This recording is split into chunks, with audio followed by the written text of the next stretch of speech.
नमस्कार बच्चों, आज कक्षा 7वीं विषय हिंदी पाठ क्रमांक 3 उपहार।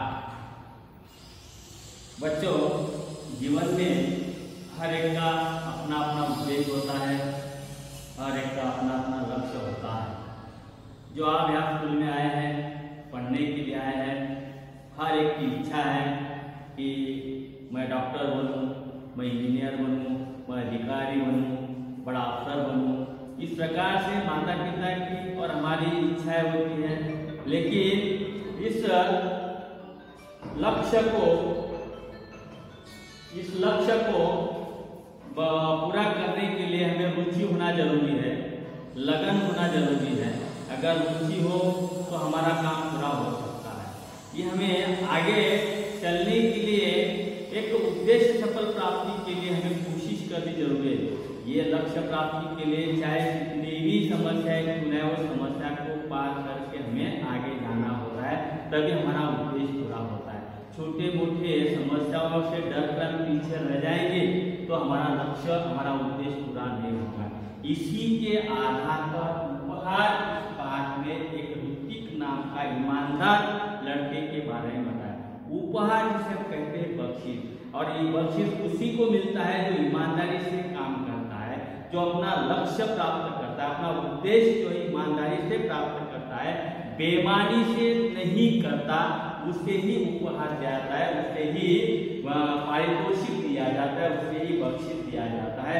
देखो इस पाठ में क्या बताया है। पहला परिचय पढ़ रहा हूं मैं। एक गांव में ऋतिक नाम का लड़का रहता था। वह बहुत गरीब था। गांव के पास पुस्तक मेला लगा था। उसने माँ से कहा, मैं भी मेला देखने जाऊंगा।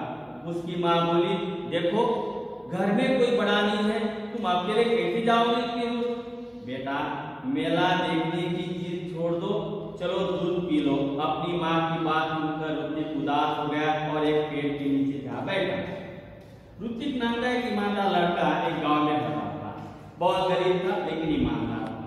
नजदीकी गांव के पास पुस्तक मेला लगा होता। मेला जिसे हम यात्रा कहते हैं। मेले में बहुत सारी चीजें होती हैं, लेकिन यहाँ पर पुस्तक ज्यादा थी और ऋतिक को पुस्तकों से थोड़ा लगाव था, इसलिए वो भी देखना चाहता था अपने दोस्तों के साथ। लेकिन माँ ने मना कर दिया कि बेटा तू छोटा है, घर में बड़ा क्यों नहीं आपको ले जाने के लिए, ये भलाई इसमें है कि तू घर पे ही रहे, चलो जल्दी से दूध पी ले। इस प्रकार से माँ ऋतिक को कहते, ऋतिक बेचारा उदास हो गया, नाराज हो गया और वह माँ का कहना मानकर एक पेड़ के पास जाकर बैठ गया। पेड़ की छांव में बैठ जाता है उदास होकर। इस प्रकार अचानक उसकी दृष्टि दूर पेड़ों के पीछे गई, जहां बहुत तेज रोशनी थी। वह उठकर भाग गया। वहां सुनहरे पंखों वाली एक परी खड़ी थी। ऋत्विक ने हैरान होकर उस परी से पूछा, तुम कौन हो? वह बोली, मैं परी हूं, लेकिन तुम यहाँ उदास क्यों बैठे हो? अब माँ ने कहा कि मेले में देखने के लिए, मेला देखने के लिए जाना नहीं है, घर में बड़ा कोई नहीं है, आपको कौन लाया ले जाएगा, इसलिए घर पे ले गया। नाराज होकर, उदास होकर वह पेड़ के नीचे बैठ जाता है। वहां उसकी दृष्टि, उसकी नजर एक दूर पेड़ के पीछे जाती है, जहां तेज रोशनी, तेज मतलब प्रखर प्रकाश से उसे दिखाई दिया। देखा वो आश्चर्य से चकित रह जाता है वो प्रकाश देखकर, और ऊपर खड़ा होकर उस जगह पर वहां जाता है। वहां जाकर देखा है तो वहां उसे एक परी दिखाई दी है। उन्होंने पूछा कि आप कौन हैं? इस प्रकार से कहा तो उन्होंने कहा कि मैं एक परी हूँ, लेकिन तुम यहाँ उदास क्यों बैठे हो? इस प्रकार से परी ने उससे ही प्रश्न पूछ लिया, लेकिन उदासी का उत्तर ऋत्विक ने कैसे बताया? देखो, परी का प्रश्न सुनकर ऋत्विक की आंखों में आंसू आ जाते हैं। आंखों में आंसू आना मतलब मुहावरा ये दुखी होना। आंखें भर आना यह मुहावरा है, मतलब दुखी होना। जब इसका हम वाक्य में प्रयोग करेंगे आंखें भर आना, तो कभी कभार ऐसा होता है कि दुख की घटना होती है किसी की, तो उस समय अपने आप आंखों में पानी आ जाता है, आंखें भर आके मनुष्य दुखी होता है। इस प्रकार से तो यहाँ पर ऋत्विक की आंखों में आंसू आ जाते हैं और वो बोलता है कि मैं अपने दोस्तों के साथ पुस्तक मेला सुनना, देखना और पुस्तकें खरीदना चाहता हूँ। उन्होंने कहा परी से कि मैं यहाँ नजदीकी गांव में एक मेला लगा हुआ है जहाँ पुस्तक है और वह पुस्तक देखना चाहता हूँ और खरीदना चाहता हूँ। यह कहकर रुचि खामोश हो गया, शांत हो गया। तब परी बोली, इसमें दुख की क्या बात है, यह समझ लो तुम्हारी मदद करने के लिए ही मैं आई हूँ। ऐसा मैं तभी करूंगी जब तुम मेरी परीक्षा में उत्तीर्ण हो जाओगे। दुख की क्या बात है, चिंता मत करो, आपकी मदद करने के लिए समझ लो कि मैं ही आई हूँ। लेकिन इसके लिए आपको एक परीक्षा देनी होगी। मैं जो परीक्षा लूंगी उस परीक्षा में आपको पास होना होगा। अगर आप पास हो गए तो आपका काम हो गया। इस प्रकार से विश्वास परी ने दिया और उसका दुख जो है दूर करने की कोशिश की। कौन सी परीक्षा, आश्चर्य से वह पूछता है। ऋत्विक ने पूछा, परी ने कहा, बता दिया तो परीक्षा कैसी। इस प्रकार से उन्होंने कहा, ठीक है। ऐसा कहकर ऋत्विक वहां से चला गया। अभी वह कुछ देर ही गया था कि उसे रास्ते में गिरी हुई एक पोटली मिलती है। पोटली मतलब एक छोटी थैली है। वह पोटली वहां पड़ी हुई मिलती है उसे। ऋत्विक को यह विश्वास हो गया कि लाल रंग की इस मखमली पोटली में कोई कीमती चीज होगी। अरे ये पोटली तो बहुत ही मजबूत और अच्छी सी लग रही है, शायद इसमें जरूर कुछ ना कुछ होगा।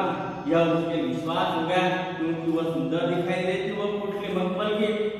उसने उसे खोलना चाहकर सोचा, उठा ले। आजकल क्या हमें अगर कुछ दिखाई दे तो झट से उठा लेते हैं और चुपके से जेब में डाल देते हैं और कहीं कोने में चुपके से देखकर खोलने की कोशिश करते हैं। पैसे अगर रास्ते में मिल जाए 10 करोड़ 20 करोड़ उठा लेते हैं, चुपके से जेब में डाल देते, किसी को बताते भी नहीं। लेकिन उसने ऐसा नहीं किया। ये पोटली तो उठाई और वह खोलना चाहता था, लेकिन जब यह मेरी नहीं है तो मैं इसे खोलने का मुझे क्या हक है। ये चीज हमारी नहीं है तो इसे हम क्यों खोलेंगे। इस प्रकार से उन्होंने वह पोटली खोली नहीं है। ऋत्विक ने वह पोटली नहीं खोली, तभी किसी की आवाज में कान में पड़ी। उन्होंने खोली नहीं, लेकिन अपनी जो थैली थी उसको उसे डाल दिया। वो भी किसी की पहचान लेंगे और उसे यह दे देंगे। यह सोचकर उन्होंने कुछ नहीं किया, अपने ही बात रखा। लेकिन उतने में आवाज आती है कि बेटा मेरी पोटली गिर गई है रास्ते में, क्या तुमने देखी है। तभी आवाज आती है और देखते हैं। लेकिन यहाँ पर ऋत्विक को पता है कि पोटली तो मुझे मिली है, लेकिन उन्हें जल्दी से हाँ नहीं कहा। हाँ मुझे मिले ऐसा नहीं कहा। ऋत्विक ने पूछा, किस रंग की थी, पहचान चाहिए। इसीलिए पहला प्रश्न पूछा उसे कि किस रंग की थी। लाल रंग की। राहगीर ने बताया। राहगीर पथिक, राहगीर का अर्थ है पथिक। पथिक मतलब रास्ते से चलने वाला व्यक्ति, एक ऐसा समझ लीजिए। तो राहगीर ने बताया कि लाल रंग की पोटली थी। और कोई पहचान बताओ। ऐसे लाल रंग की पोटलियां तो बहुत सारी होती है और अगर कोई पहचानेगा, एक पहचान है और पहचान बताओ। ऋत्विक ने राहगीर से उस पर एक परी का सुनहरी रंग का चित्र बना। हाँ तो लाल रंग की पोटली है, उस पर परी का चित्र है, बहुत ही सुंदर है। राहगीर का जवाब था। ऋत्विक ने अपनी थैली से जब वह पोटली निकाली तो उस पर छपा परी का एक चित्र चमकने लगा। ऋत्विक ने वह पोटली राहगीर को दी थी। जो प्रश्न पूछे ऋत्विक ने राहगीर को, उस प्रश्नों का उत्तर बिल्कुल सही था और ऋत्विक को पता हो गया कि यह पोटली जो है किसी व्यक्ति की है, इसलिए उन्होंने ईमानदारी से उसे दे दिया। ईमानदारी का फल मीठा ही होता है, क्योंकि ये उसकी जैसे की परीक्षा है। सुबह उठकर वही पहुंचा जहां उसे परी मिली थी। देखा तो वहां कोई नहीं, वह बैठ गया। उसकी आंखों के सामने वही लाल रंग की पोटली दिखाई देने लगी। तभी तेज प्रकाश फैला, सामने परी खड़ी थी। परी के दोनों हाथों पीछे थे। परी ने पूछा, कैसे हो। ठीक हूं, ऋत्विक ने जवाब दिया। तभी परी ने कहा, अपनी आंखें बंद करो, मैं तुम्हें इनाम दूंगी। इस बात का रास्ते में पोटली मिली, पोटली जिसकी थी उसकी दे दी। हमेशा की तरह वह अपने जगह पर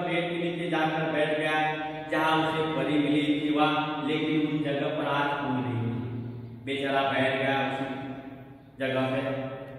उसकी आंखों के सामने फिर लाल रंग की पुतली जो दिखाई दे रही थी कि ये लाल रंग की पुतली में क्या होगा, वो सोच रहा था।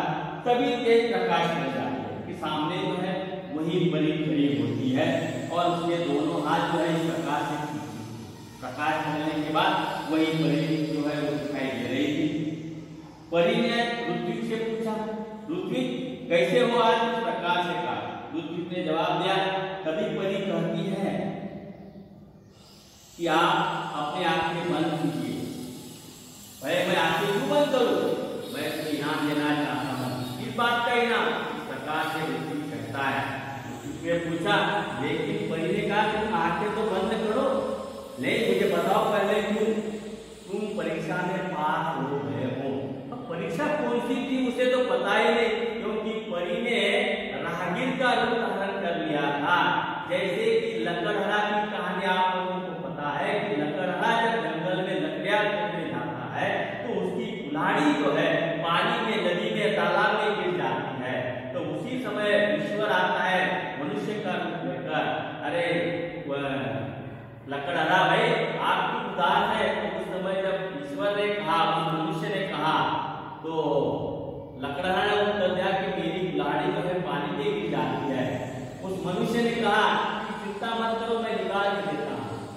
जब निकालने लगे तो चांदी की कुल्हाड़ी निकली। तो उस लकड़हारा ने कहा कि ये मेरी नहीं है। सोने की निकाली तो ये भी मेरी नहीं है। जब लोहे की निकाली तो हाँ ये मेरी है।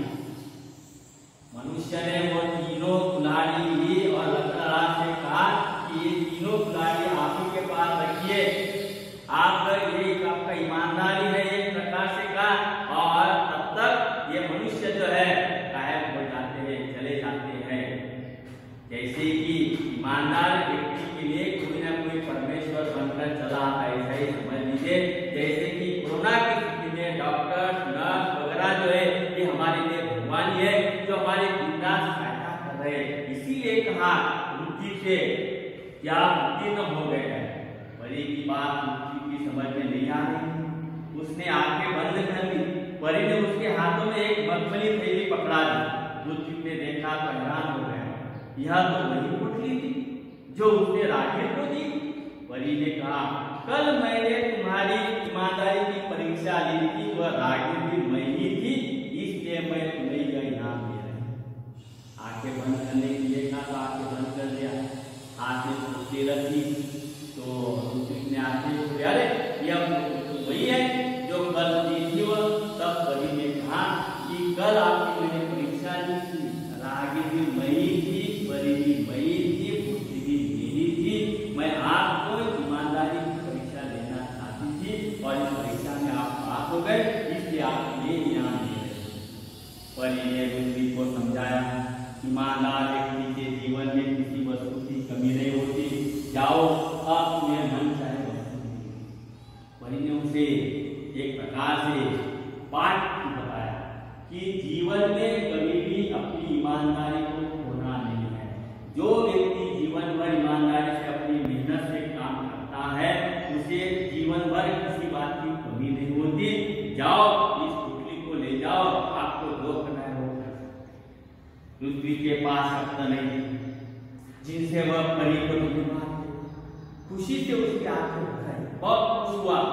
परी को शब्द लेके कैसे धन्यवाद सरकार से परी चली जाती है। लाल मखमली पुतली ऋत्विक ने अपनी माँ को दी। उसकी समझ में यह नहीं आया कि उसका बेटा उसे क्या दे रहा है। जब माँ वह पुतली खोलने लगी तब पुतली कई गुना बड़ी हो गई। उसमें से सुंदर सुंदर पुस्तकें बाहर निकल आई। पुस्तकों का ढेर देखकर माँ चकित रह गई। माँ के पूछने पर ऋत्विक ने सब कुछ बता दिया। जब यह मखमल की पुतली लेकर घर आया, माँ के पास दिया। छोटी पुतली थी। माँ को आश्चर्य हुआ कि ये पुतली में क्या है, लेकिन जब माँ के हाथ में पुतली रखते ही वह पुतली बड़ी हो जाती है। खुलते तो बहुत सारे पुस्तकें उसमें से निकलती है और माँ को बहुत बड़ा आनंद भी होता है और आश्चर्यचकित भी होता है। फिर माँ ने पूछा कि बेटा ये सब क्या है। तब उसने सारी कहानी अपनी माँ को बता दी। अब ऋत्विक ने अपनी मित्रों के लिए अपनी बहन कृतिका की सहायता से पुस्तकालय खोला। वहां सभी बच्चे आकर अपनी मनपसंद पुस्तक पढ़ने लगे। उनका पूरा गांव पुस्तक मित्र के नाम से जानने लगा। मतलब ऋत्विक का लक्ष्य था कि हमारे गांव में एक पुस्तकालय खोला जाए ताकि बच्चे आकर